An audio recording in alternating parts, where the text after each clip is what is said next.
Welcome to Tech Talk Live, a rundown of technical ideas and topics to help improve your knowledge of all things Comrex and general tech in the world of broadcast and content creation. Here's your host, Chris Crump. Hey, good morning, everybody, from the cold and snowy South. Welcome to episode number 6 of Tech Talk Live. I'm Chris, and all of us at Comrex would like to thank you for joining us here today. We're streaming live on our Facebook pages, on all of our Comrex pages on Facebook, LinkedIn, and YouTube. And you can send us questions and comments to be read live on the air. So make sure you do that for us. You can also make sure to like and subscribe on all of those social media platforms so you can get updates about all of the future episodes of Tech Talk Live. Also, this past April, we introduced some new subscription-based services and some products that we're going to review today with you. We're also going to chat with our friend Adam Goldberg from Montclair State University. And in our Nerd Alert segment, we're going to talk to Paul Stewart from Summit Technology Group about a cool new feature in their Tundracast streaming platform. But to start out with, let's ask a techie. I can tell you that Comrex techies are here every day to help Comrex customers solve all kinds of problems on a variety of issues that come up out in the field. Whether you're a seasoned IT professional or you have no idea what a router is, our techies are there to assist getting you up and running with any issue you might be having. Eric Stabline is here to give us some tips about configuring gear for your SIP apps, which is especially important since we have several new products that are going to require that. Our Gagl product, our Gagl contribution product, also Gagl Solo, not to mention Gagl Plus Hotline, all require you to be able to configure a router and your ACCESS BrickLink or ACCESS to connect to it. Eric, how are you doing today? Oh, doing good, Chris. How about yourself? You know, when I got up this morning here in Beaufort, Georgia, it was 12 degrees. Not exactly what we're used to, but I guess we'll deal with it. What's the temperature like there today? Yeah, it's somewhere about the same. It's like 15. That's warm for this week. Oh, lovely. All right. Well, anyway, let's talk about some SIP applications because, like I said, our Gagl application, also Gagl Solo, Gagl Plus Hotline, all require some SIP configuration. Maybe you can walk us through that. Yeah, I mean, SIP is used to send audio to and from Comrex devices, like the way we would connect our devices to other Comrex products, but it is a bit different in that it uses some different network ports to make that connection. And those would be configured within the Comrex device, and they would also need to then be forwarded to the Comrex device through the network router. And that's something you'd want to ask your IT folks to do.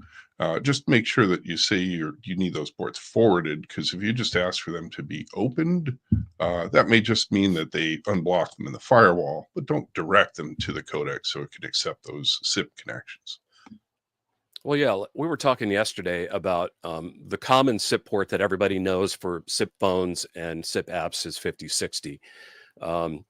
And we both have the opinion that maybe using the common SIP port of 5060 is not so great because of all the SIP bots that are out there. Maybe you could open up the Comrex configuration in like a BrickLink and show how you can change it to a non-standard port so you're not constantly being scanned by all these SIP bots. Yeah, certainly. If you'd like. I certainly can. Just a moment. Yay.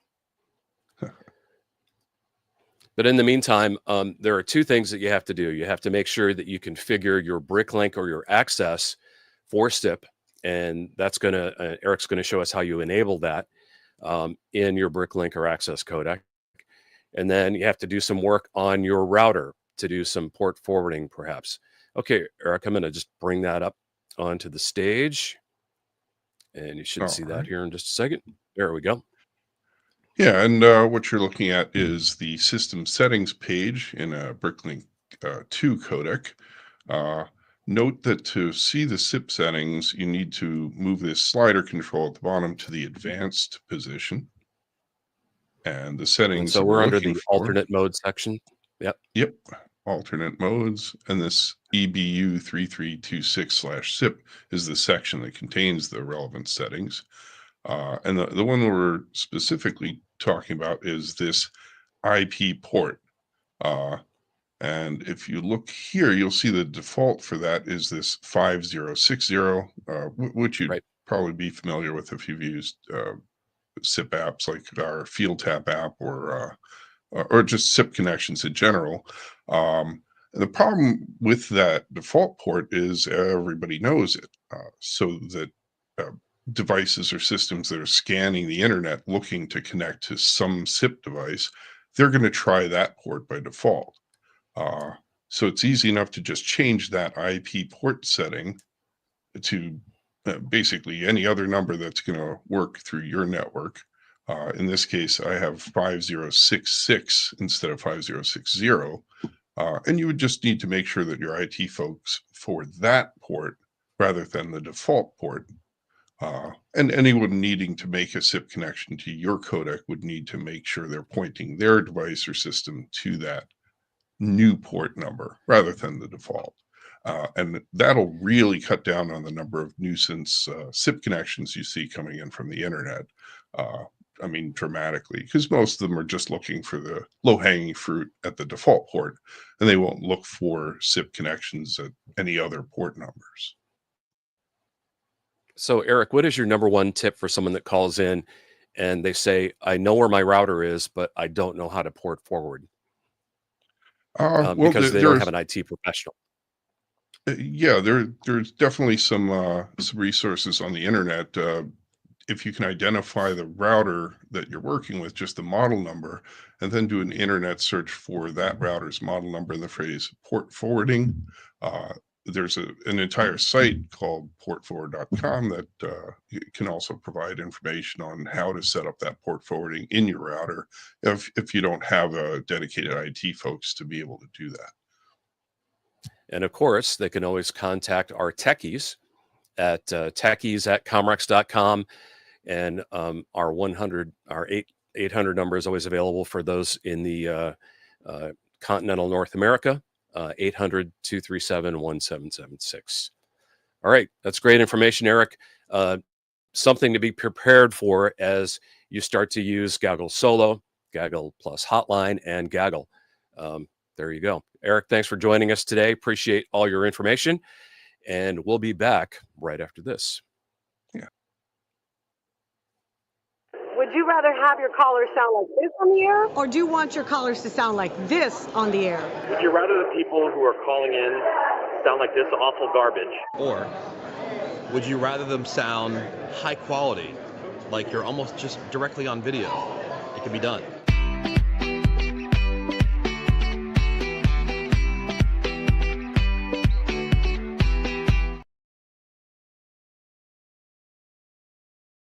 So back in April of 2024 in Las Vegas, Comrex introduced some new subscription-based services to complement our Gagl browser contribution service. Specifically, Gagl Plus Hotline and Gagl Solo are two of the new versions available for subscription on the Comrex website. Gagl is already being used by people all over the world to be able to gaggle together 5 contributors just using a common web browser. And then connecting it to an ACCESS or a BrickLink, and of course using those SIP connection tips that we just gave you. But we just introduced and just released 2 new features. Gagl Solo, the first one, is a free tier, and it's great for doing one-to-one connections and basically clicking a link, going into Gagl, and then connecting into a BrickLink for just one simple contribution application. But if you need more than one conference together, that's where the Gagl platform works. And then our new one is Gagl Plus Hotline, and that's pretty unique. Let's just take a look at the quick differences between them. As I mentioned, Gagl Solo is a free tier. It allows one contributor. You can connect through a standard web browser on an iPhone, on an Android phone, on a Mac, on a PC, any computer that has a web browser. It's available anywhere in the world. And it's free, which is beautiful. And it will allow you to connect to a BrickLink or ACCESS in the studio that's connected to your console. Our Gagl subscription tier, $35 a month, it allows for up to 5 contributors Gaggled together. Everybody uses a standard web browser on that device, and it's available worldwide. Gagl Plus Hotline is a new service. And the big difference with that, it's only available in the US at this time. It allows you to use a mobile phone to dial a number and connect into that Gaggled audio.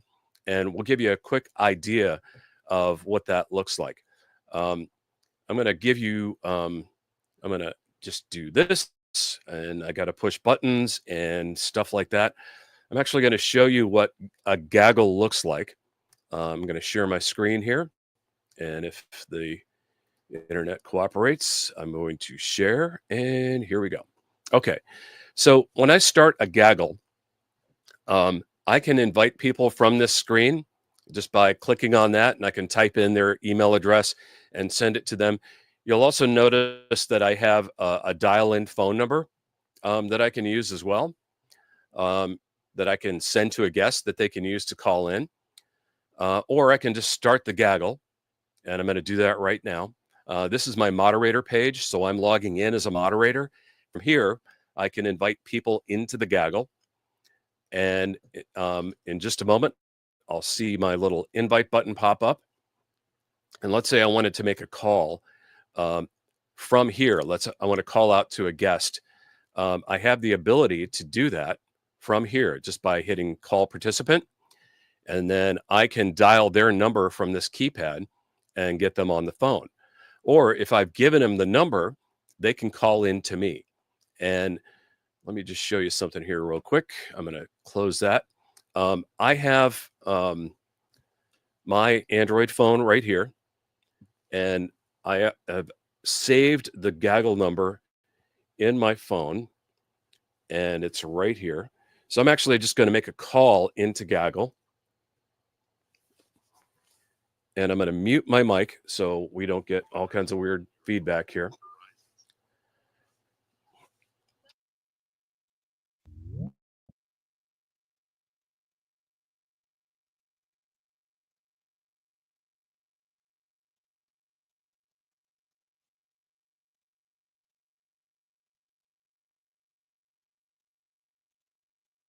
Let me just give that a try one more time real quick. I might have hit the wrong button.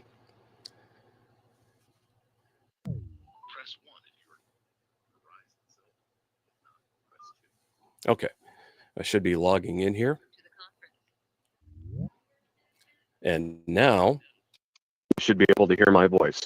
Okay, and I've muted my microphone here so you can hear the quality of the audio on the call, just dialed from a mobile phone right into Gagl.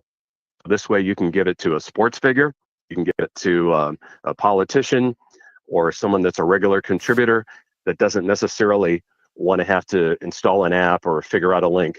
They can just dial a phone number from a AT&T, Verizon, T-Mobile phone, and you're going to get this high quality audio on the air.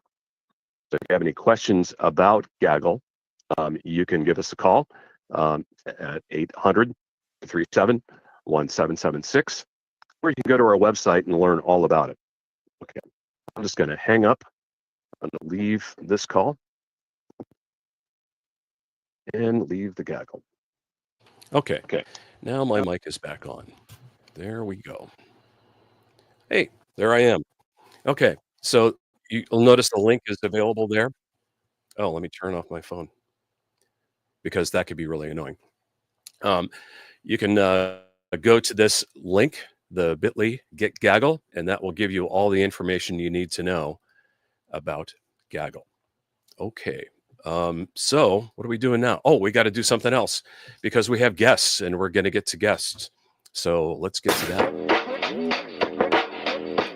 Colleges and universities have long been a part of the Comrex customer base, and we gladly support them in educating tomorrow's broadcasters. And today we're pleased to welcome Adam Goldberg who is the Chief Engineer of Broadcast for Media Operations at Montclair State University in New Jersey. Adam, how are you today? Good, Chris. Thank you very much. It was a balmy 15 degrees outside where we were this morning, which is great because earlier in the week it was about 3. So I understand your pain. But you got to love the polar vortex, right? Yeah. Yes. So, yeah. Hey, Chris, so I Montclair was State up at your place not that long ago. I'm sorry, I was just Yeah. going to say I was up at your place not that long ago, and we did a little trade show for a lot of your students, which I thought was pretty spectacular. And when I was touring your rack room, I discovered that you had an ACCESS MultiRack, and one of the things that was pretty amazing was that you were using it in an intercom setup, and I'm kind of hoping you could tell us about that. Yeah, sure, Chris.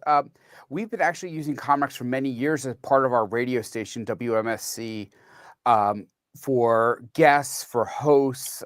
We've been using Gagl. It's great. And the idea came Adam, I've to lost me. your audio. Oh, okay. Do you have me now? So hopefully you can figure that out, because we can't hear you. We'd love to be able to hear you.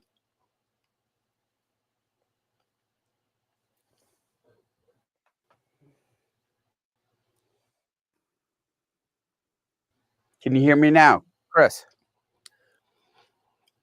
Chris, can you hear me?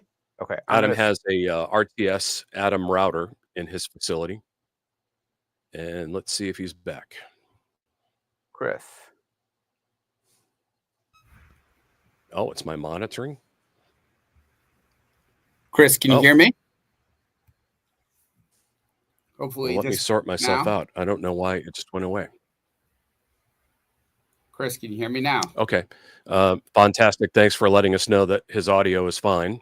I'll sort myself out.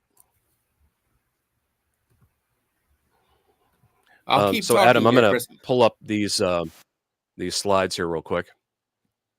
Sure, Chris.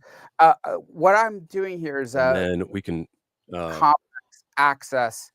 you can go ahead and start talking about that. You are RTS intercom via Dante protocols using the AES protocols within Dante, and we can then send the audio from the intercom system into the access point. The access, we're using it so that students can use it for IFB purposes out in the field. We found that students these days love to use their phones. They're much more comfortable using apps and are a lot less comfortable for some reason actually picking up the phone and dialing, which is kind of funny.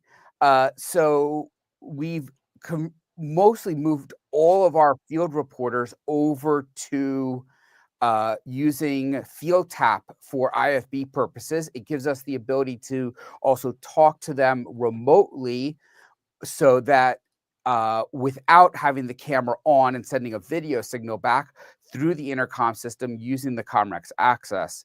And then also recently, we have switched over using 4 of the instances on the Comrex MultiRack for IFB, and the 5th one connecting it to a Gagl and having all of our camera operators on for these 4 remotes on the Gagl, and we're able to communicate with them through our party line with our director.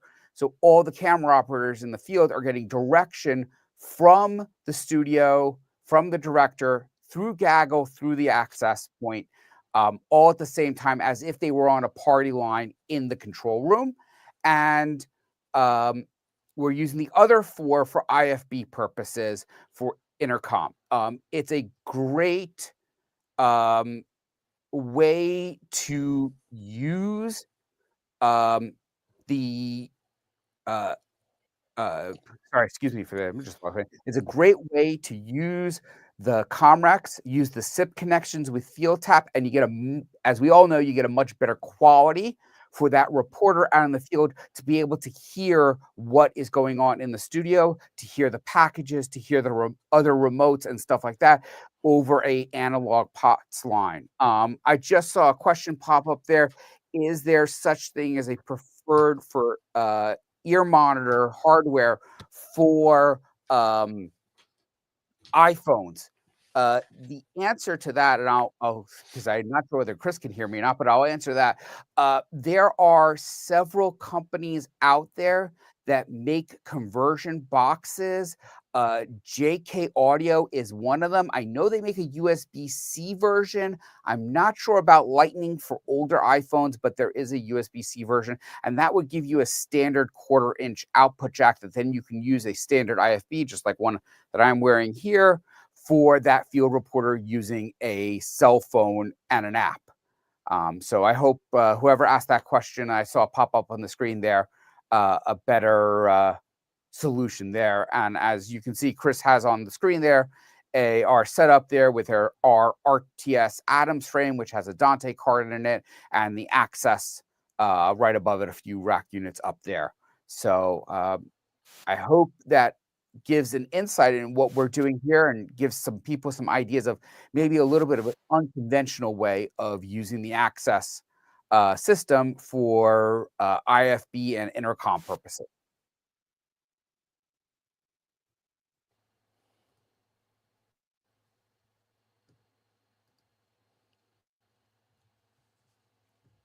I don't know if Chris can hear me or not, but back to you. So, Adam, I'm really kind of mystified here because everything was great with my audio, and then it just stopped. You can hear me, correct? Yes, and I hope everyone just heard my conversation there So about has things. Gone a little nuts here, which is going to kind of make things difficult. Adam, I'm just going to let you continue talking a little bit about this. Okay. We'll get into So that's these next slides here. Yes. Oops. Yeah. So you can see that there's our Dante setup that was actually pictures taken back a few months before the upgrade in Dante software. But you can see how we have the intercom output of the Dante patched over to the AES inputs on the Comrex and some of our Comrex settings there. There are also, there were a couple pictures back, was a setup of our Comrex mobile unit that we built out for our radio station, which is a full-blown case for them to take on the road with headsets, microphones, everything like that, so they can go out and do sporting events for our radio station across campus and on location using the cellular modem that connects to the Comrex mobile access unit. So Comrex has been a great support to the university. Their techies have always been able to help us out and talk to us through any issues, and they have always been a great supporter of the university and endeavoring into what we want to do to educate the next generation of broadcasters.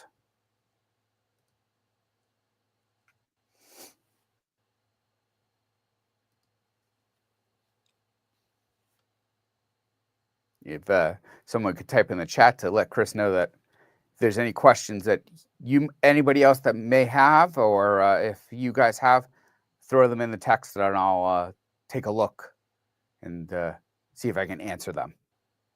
Well, Chris is sorting out himself there.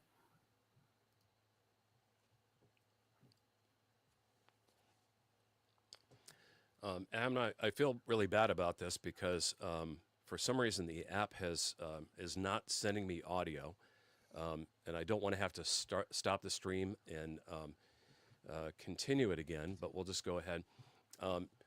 If you could just give me a thumbs up. Do you think you covered everything you needed to cover? I think I've covered everything. Well, Adam, there's our Comrex mobile unit for being here today to talk to us, and I apologize that I'm not able to hear, so it's going to make our next segment with Paul pretty interesting. But I just want to say thanks, Adam, for being with us today. And You're we'll welcome. look forward to seeing you probably out at NAB if you're going to be out there for that. Hopefully, yes. Adam, thank you very much for joining us today. You're welcome. Thank you, Chris, for having me. Okay, so if you're a radio broadcaster, it's pretty much par for the course these days that you are going to stream your content online to complement your over-the-air signal. Summit Technology Group's Paul Stewart is here to talk about their Tundracast streaming platform and a feature that I think is pretty cool. And Paul, for some reason I'm not able to hear you. I apologize for that. So I'm just going to kind of let you go and talk about Tundracast. And the thing that I think is pretty cool is the automatic SoundExchange reporting feature. Because yes, Tundracast is a complete streaming platform, but it does so much more stuff. So maybe you could tell us about it. Absolutely. And first and foremost, Chris, thank you for having us on the podcast and for, letting me present about the Tundracast product and some of the cool features that we have in it. And of course, the automatic music reporting and reporting to performance rights organizations and specifically SoundExchange. So we'll jump into that. Chris, would you mind sharing my my screen there? Thank you. So very, very briefly, this is just sort of the interface, that a user would see when they log in to manage their stream. And of course, you've got all of your statistics. You've got a map of where people are listening from, and so on and so forth. The menu on the side here has an item called music reporting. So this is going to be data that's captured from our Windows service that runs on either an automation computer, some kind of a utility machine, or a server, depending upon how your broadcast automation system is configured. We currently support just about every automation system on the market. Anything that can get either a UDP string or XML formatted structured data to us, we can support that in the Windows service, and we can request things such as cut ID, title artist, and so on and so forth. What's really cool is with the title and the artist being submitted by the service. Okay, so when you go ahead and you play something in automation, it is reporting to us the title and artist. That's what's playing. We are going to determine what the album is if it's not provided to us. And with all of that content, we are going to also provide the ISRC code. Okay, so the ISRC code, the column you see right here on screen, is not something that needs to be provided manually by a station. And this is good at, sort of providing, sort of a high level look of, okay, what are we playing, at what time, so on and so forth. And we can even download various reports, right? So either standard as played reports, BMI, ASCAP, CSAC, SoundExchange, GMR, things of that nature. And we can do this also for traffic. Of course, that's not the necessarily the focus of this segment, but this can also be done with traffic to be able to look at which ads have played and at what time, be able to do affidavits quickly and easily, and be able to search for that data and structure that data. The SoundExchange reporting, okay, not only will it produce the format necessary for SoundExchange Licensee Direct, but Tundracast will also go ahead and upload it in an automated fashion when it's due, or before it's due rather. So once a month, our platform is going through, and for anybody who has enabled this automatic upload to SoundExchange in their interface and filled out both the name of service and the transmission category, we are uploading that directly to SoundExchange Licensee Direct on the station's behalf. We're not handling payment processing through this. That is still something that the licensee, must handle with SoundExchange directly. But we are handling the reporting, the automated upload to licensee direct, and things of that nature. We also have contingencies, in place. Should licensee direct go down for any reason, we're still going to get the reports to SoundExchange on your behalf.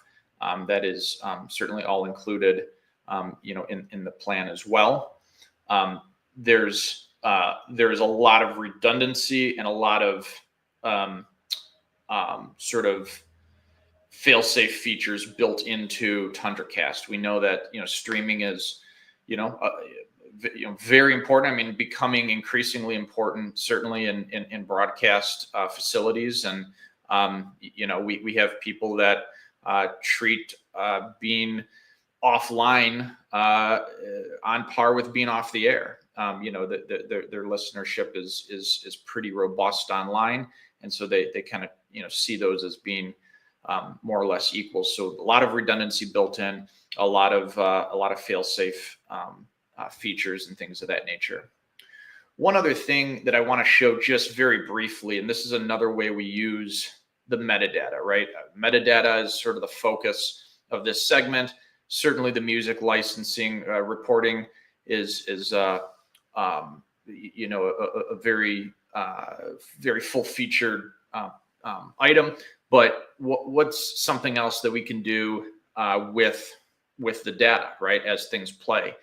Well, we have listener feedback, which is something that, if we go into into the web player builder, we can enable feedback, which would be a thumbs up and a thumbs down. And a listener can, on the website, initiate a thumbs up or thumbs down based on the song that's playing. If they like the song that's playing, they can go ahead and give it a like. If they dislike it, they can put a thumbs down on it. And this feedback page is going to tell you what has played. This is every unique song that the station plays. Okay, so this is not, it doesn't repeat. It's every unique. It'll show how many times it has played, the aggregate number of impressions. Okay, so that's the listeners times the number of times it was played, how many likes, how many dislikes, and then we have our own sentiment score and engagement score. So, do people go, crazy with the dislike on a particular song? That's going to still result in a pretty high engagement score, whereas sentiment scores is certainly looking at how people like the song. We can also export reports from here that can be either imported or used to move songs around in automation, maybe into different groups, like a high rotation, low rotation group. It could also, you could go in and delete them out of your library if they have, extremely low scores. So there's a lot that can be done, and a lot of focusing on metadata analytics and listener feedback. So Chris, hopefully you were able to get some of that, and back to you if you've got questions, or if any of your if any of the folks watching today have questions, happy to take those as well. Hey, Paul, I want to say thank you very much for joining us today. I've got to say that I'm a Tundracast user. I use the previous version. I use it to stream my audio. The fact that I can now have automatically generated SoundExchange reports is pretty huge, I think. It's a pretty spectacular product, and I hope that people will go to your website, check out your product, and I think they'll enjoy the products that you have available at summittechgroup.com. Anything else you'd like to say before we wrap?